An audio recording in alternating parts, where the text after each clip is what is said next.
लक्ष्मी वहीं टिकती है जहां उसकी कद्र होती है, लेकिन मेहनत से कमाई हुई रकम को सही तरीके से कैसे निवेश करें और इस पूंजी को कैसे दोगुना किया जाए, इसी का नुस्खा हम आपको योर मनी में बताते हैं। नमस्कार, मैं हूं कविता थपलियाल और सबसे पहले देखते हैं आज क्या है खास शो में। गोल्ड बॉन्ड स्कीम का लॉन्च ऑफर। निवेशकों में डेट को लेकर डर क्या वाजिब है? बताएंगे आपको किस डेट फंड में जोखिम ज्यादा और किस में कम। तो इन तमाम मुद्दों पे आज हम करेंगे चर्चा, लेकिन उस बीच आपको बता दें कि आज हमारी इस खास पेशकश में हमारे साथ शामिल हो रहे हैं वाइस इन्वेस्ट एडवाइजर्स के हेमंत उस्तेगी और फाइनेंशियल प्लानर अर्नब पंडे। आप दोनों का ही शो पे स्वागत है। शुरुआत करते हैं डेट फंड पर बात करने से पहले बात करते हैं गोल्ड मॉनेटाइजेशन और गोल्ड बॉन्ड स्कीम की। अगले महीने शुरू होने वाली गोल्ड बॉन्ड और गोल्ड मॉनेटाइजेशन स्कीम को सफल बनाने के लिए सरकार लॉन्च ऑफर दे सकती है।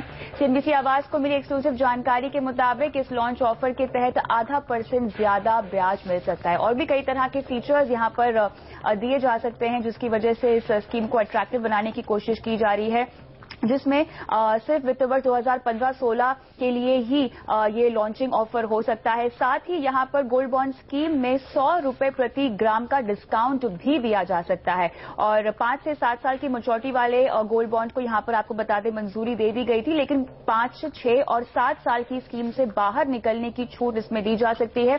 साथ ही एक अहम ऑफर यहां पर है कि पोस्ट ऑफिस को 1% का कमीशन दिया जा सकता है और बैंक पोस्ट ऑफिस को मिलने वाले कमीशन का आधा उन्हें अपने एजेंट्स को देना होगा। तो इन तमाम फीचर्स के तहत इन दोनों स्कीम्स को काफी अट्रैक्टिव बनाने की कोशिश की जा रही है। हालांकि गोल्ड मॉनेटाइजेशन के लिए ऑफर्स आगे चल के आएंगे, लेकिन आइए समझते हैं हमारे आज के मेहमानों से कि इस तरह के ऑफर्स देखकर ये स्कीम कितनी आकर्षक अब बन जाएगी और क्या निवेशकों को इसमें पैसे लगाने चाहिए, इस स्कीम के तहत उनका रुझान कैसा रह सकता है, ये समझते हैं।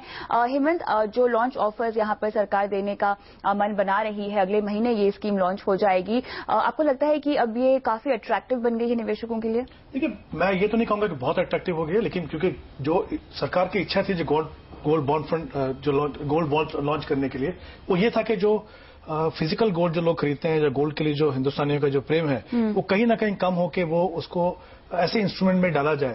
तो ऑब्वियसली कंसर्न ये था कि किस तरह से इसको लोगों के पास पहुंचाया जाए। जैसे यहाँ बात हो रही है कि पोस्ट ऑफिस को कमीशन दिया जाए, वहां से एजेंट को कमीशन होगा, थोड़ा डिस्काउंट दिया जाएगा, या फिर जो लिक्विडिटी है उसके इश्यूज को एड्रेस किया गया। तो डेफिनेटली ज्यादा थोड़ा अट्रैक्टिव हुआ है जो पहले लग रहा था उससे। लेकिन अभी भी एक जो बड़ी जो समस्या ये है कि किस हिंदुस्तानी इन्वेस्टर, हमारे जो इन्वेस्टर्स हैं वो किस तरह से इसको देखते हैं। क्योंकि अगर हमने पहले भी देखा पेपर गोल्ड के जितने भी फॉर्म थे, ईटीएफ थे या गोल्ड सेविंग फंड थे, वो बहुत ज्यादा अट्रैक्टिव नहीं हुए थे। तो वो देखना पड़ेगा कि किस तरह से इन्वेस्टर इन बॉन्ड्स को देखते हैं। अर्नब जी, बात करते हैं। हेमंत जी, सबसे पहले समझना चाहेंगे कि डेट को लेकर जो डर है, हमने देखा कि इनकम फंड में से इतना भारी रिडम्पशन हुआ है और जिस तरह से ब्याज दरें बढ़ी है, डेट फंड की ओर रुझान बढ़ना चाहिए निवेशकों का, लेकिन यहाँ पे कम होता हुआ दिखाई दे रहा है। मेन ट्रिगर क्या है इसके पीछे?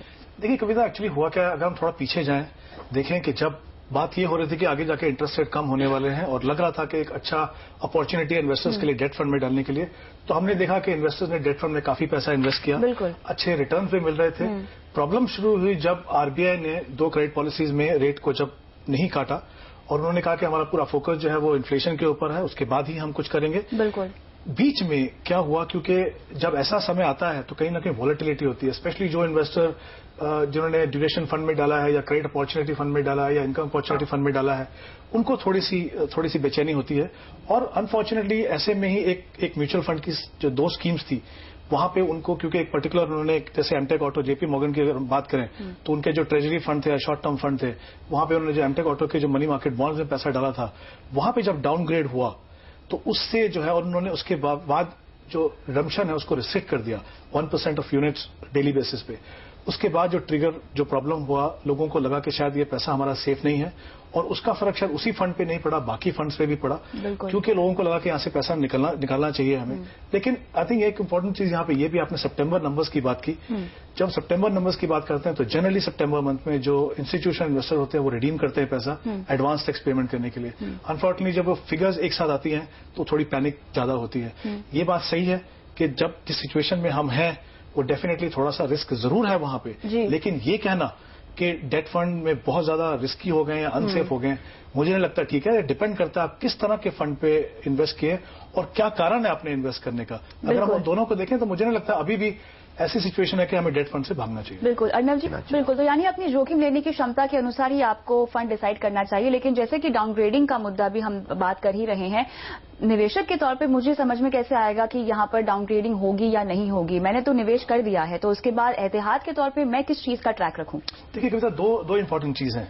किसी भी इनकम फंड में आप डालते हैं वहां पे दो चीजों का ध्यान रखना है। एक तो पोर्टफोलियो का जो मैच्योरिटी ड्यूरेशन है वो क्या है, क्योंकि जो बेसिक डिफरेंशिएशन है डिफरेंट तरह के फंड्स में वो मैच्योरिटी ड्यूरेशन है, यानी जो पोर्टफोलियो की जो मैच्योरिटी है डेट फंड की वो कितनी है। जितनी लंबा ड्यूरेशन होगा उतना ही ज्यादा वॉलेटाइल फंड होगा, उतना ही ज्यादा आपको इंटरेस्ट रेट का फायदा होगा, क्योंकि वहां पे इन्वेस्ट रिलेशनशिप है। अगर इंटरेस्ट रेट गिरता है तो जो एग्जिस्टिंग बॉन्ड है उनका भाव बढ़ता है, उससे आपकी एनएवी बढ़ती है। तो जिस फंड की मैच्योरिटी ड्यूरेशन लंबी होगी वहां पे फायदा होगा, जहां पे मैच्योरिटी ड्यूरेशन कम होगी वहां पे फायदा थोड़ा कम होगा। एक तो आपको ये चीज देखनी है। डाउनग्रेड की आपने बिल्कुल सही बात की, तभी आप म्यूचुअल फंड में इन्वेस्ट करते हैं, क्योंकि वहां पे जो प्रोफेशनल डेट फंड मैनेजर हैं वो आपका पैसा मैनेज करते हैं, वो ट्रैक करते हैं क्रेडिट रेटिंग एजेंसीज का किस तरह से वहां पे रेटिंग में अगर कोई चेंजेस हो रहा है, तो जो एक आम इन्वेस्टर के लिए बहुत मुश्किल है। तीसरा आपको ये देखना है कि जब जिस फंड में आप इन्वेस्ट कर रहे हैं ऑफर डॉक्यूमेंट में लिखा रहता है किस तरह की स्ट्रैटेजी फिलॉसफी वो फंड फॉलो करेगा। क्या वो क्रेडिट क्वालिटी के ऊपर ध्यान देगा, या जैसे अर्नब ने बताया कि अगर क्रेडिट अपॉर्चुनिटी है तो वो रिस्क लेने वाले हैं कि नहीं। तो उन चीजों को आपको ध्यान में रखना है। होता क्या है, जब एक सिनेरियो ऐसा है जहां पे डेट फंड अच्छा कर रहे हैं तो हमारा ध्यान सिर्फ शॉर्ट टर्म परफॉर्मेंस पे जाता है। हमको कहा जाता है देखिए 12-14% का रिटर्न मिल रहा है, आप वहां डाल दीजिए। तो हम जितना भी रिस्क है जो हमें समझना है वो हम नहीं समझते। सच्चाई ये है कि सारी इन्फॉर्मेशन वहां पे अवेलेबल है। शायद वो किसी छोटे निवेशक के लिए या आम निवेशक के लिए मुश्किल हो जानना, तो आप किसी एडवाइजर की सलाह ले लीजिए या फिर ऑफर डॉक्यूमेंट को ठीक से पढ़िए।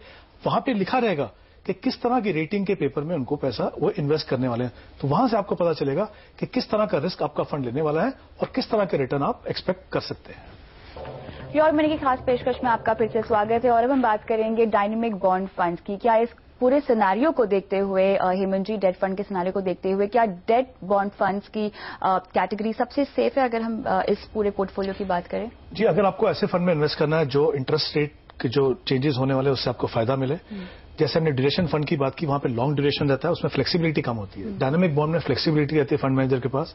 वो कॉर्पोरेट बॉन्ड और जो बाकी बॉन्ड्स हैं या और साथ में गवर्नमेंट सिक्योरिटीज का पोर्टफोलियो इस तरह से बनाते हैं कि इंटरेस्ट रेट के मूवमेंट में किस तरह की होने वाली है उसको देख के वो मैच्योरिटी उसकी बदल सकते हैं। तो अगर उनको लगे कि थोड़ा समय ज्यादा लगने वाला है, मैच्योरिटी घटा सकते हैं।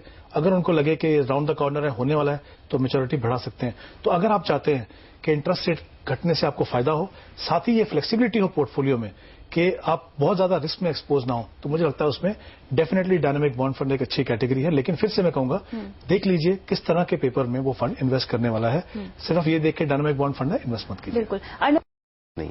हेमंत जी, आखिरी सवाल यहाँ पर, गोल्स को लेकर भी हमें अपना एसेट एलोकेशन डिसाइड करना चाहिए। तो अगर डेट फंड में निवेश की मैं बात करूं तो क्या एग्रेसिव गोल्स तो हमारे होने ही नहीं चाहिए? नहीं, देखिए पहली बात तो ये आपको देखना है कि कम से कम 3 साल का आपके पास समय होना चाहिए मेरे हिसाब से, क्योंकि वहां टैक्सेशन का इम्पैक्ट आ जाता है, पोस्ट टैक्स रिटर्न के ऊपर फर्क पड़ जाता है।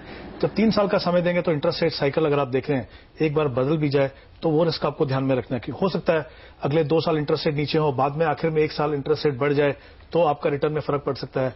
तो गोल के साथ डेफिनेटली उसको जोड़ना जरूरी है। लेकिन अगर आपको 6 महीने, 1 साल, 2 साल के लिए भी इन्वेस्ट करना है तो फॉर्चुनेटली आपके पास ऑप्शन है अल्ट्रा शॉर्ट टर्म। आपको जरूरी नहीं है कि इंटरेस्ट का फायदा लेने के सीधा आपको डायनामिक बॉन्ड फंड या दूसरे फंड जाना है। अपने समय के हिसाब से, अपने गोल के हिसाब से फंड चुनिए। कोई कारण नहीं कि आपको डेट फंड से अच्छी रिटर्न ना मिल सके। तो समय की अवधि, आपका लक्ष्य और साथ ही आपकी जोखिम उठाने की क्षमता को ध्यान में रखते हुए आपको डेट फंड्स में निवेश करने की सलाह हम दे रहे हैं। फिलहाल जो भी डर है निवेशकों में वो बेवजह तो नहीं है, लेकिन अगर डाउनग्रेडिंग के चलते एक आध फंड में इस तरह का इम्पैक्ट हमने देखा है तो इसका मतलब यही नहीं है कि आपके पूरे डेट पोर्टफोलियो पे हम इसका इम्पैक्ट देखेंगे। बहुत बहुत शुक्रिया आप दोनों का इस चर्चा में शामिल होने के लिए। और योर मनी में मुझे भी दीजिए इजाजत, लेकिन अगर आपका भी कोई सवाल है तो अपना सवाल हमारे ईमेल आईडी mfmoneycontrol.com पर या ट्विटर आईडी @kavita.th पर आप अपने कॉन्टैक्ट नंबर के साथ भेज सकते हैं।